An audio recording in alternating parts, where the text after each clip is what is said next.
All right, so if you're a CCIE, you've already climbed the highest mountain in traditional networking. You've absolutely mastered the command line, the protocols, the hardware, the whole shebang. But the ground is shifting under our feet. Your next summit, it's in the cloud.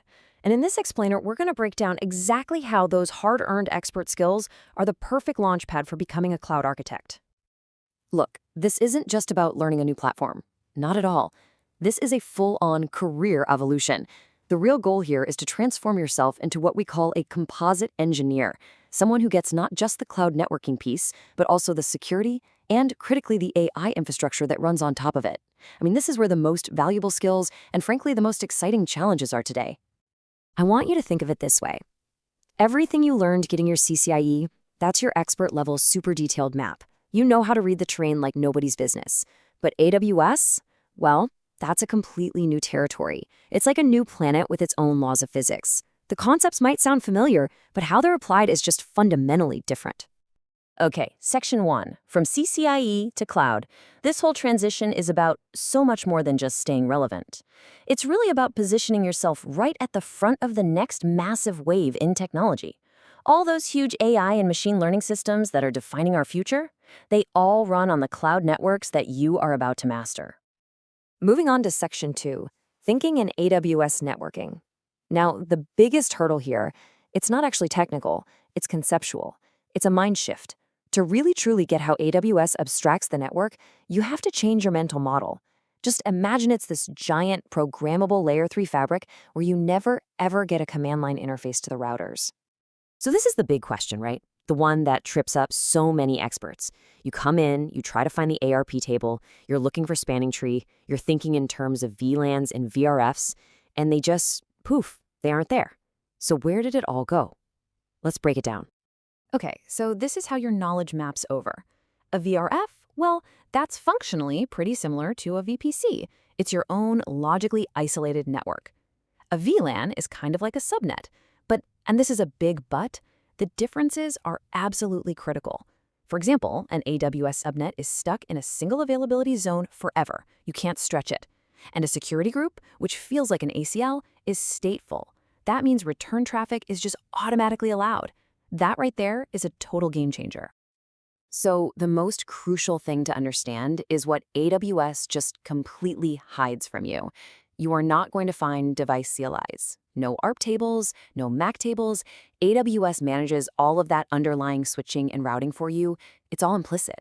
You don't configure BGP neighbors on a router, you manipulate a route table, which is really just an API object. You're controlling the fabric, not the individual boxes anymore. All right, let's go over the most common traps that network experts fall into. The number one mistake, hands down, is assuming a subnet can span availability zones. It can't. That's a core piece of how AWS designs for high availability. Another big pitfall is thinking a public subnet just works. Nope. It's only public if its route table has a default route pointing to an internet gateway. These are the new rules of the road you've got to learn. All right, Section 3, your first cloud network. That's enough theory for now. Let's actually apply these concepts and build a real foundational network, probably the most common architecture you're going to see out there in the wild. Building a basic secure network in AWS is actually beautifully simple. First, you just define your private network space with a VPC. Then you carve that up into subnets for your public-facing stuff and your private resources. The real magic happens when you attach an internet gateway, and this is the P. You tell the public subnet's route table to send all its internet-bound traffic over to it. And here's what that looks like. Traffic from the internet comes in and hits the internet gateway. The route table for the public subnet says, yep, I know what to do with that, and lets the traffic reach the public EC2 instance. But that private EC2 instance over there, it has no route to the internet, and it can't be reached from the outside. Simple, secure, and this is the fundamental building block for pretty much everything else. Okay, let's move on to Section 4, connecting the enterprise cloud. Because, of course, a real enterprise isn't just one VPC, right? It's dozens, maybe even hundreds, spread across multiple accounts. So how in the world do we connect them all together in a way that can actually scale? So you've really got two main options here. First is VPC peering. It's a simple one-to-one link. It's great for connecting just two VPCs, but it gets incredibly messy fast because it's not transitive. For any real scale, the enterprise standard is the transit gateway. Just think of it as a central cloud router and a classic hub-and-spoke model. It simplifies your routing and management immensely. Okay, Section 5, Unlocking Your AI Future. Now that we've got the new mental model down and we've covered the core building blocks, let's bring it all back to the beginning. How does this unlock that high-value career as a composite engineer, especially in this new world of AI? Here's a potential roadmap for you. Start by just mastering the cloud networking foundations that we've talked about. Then you can layer on the really specialized knowledge for AI data centers, things like high-performance RDMA and spine leaf architectures. And finally, you automate everything with infrastructure as code tools like Terraform. You see, this path doesn't replace your expertise. It builds directly on top of it.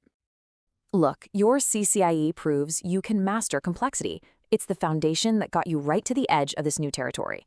And now, with the right map and a new way of thinking, you have all the skills you need to build the secure, scalable, and high-performance networks of the future. The only question left is, what are you going to build next?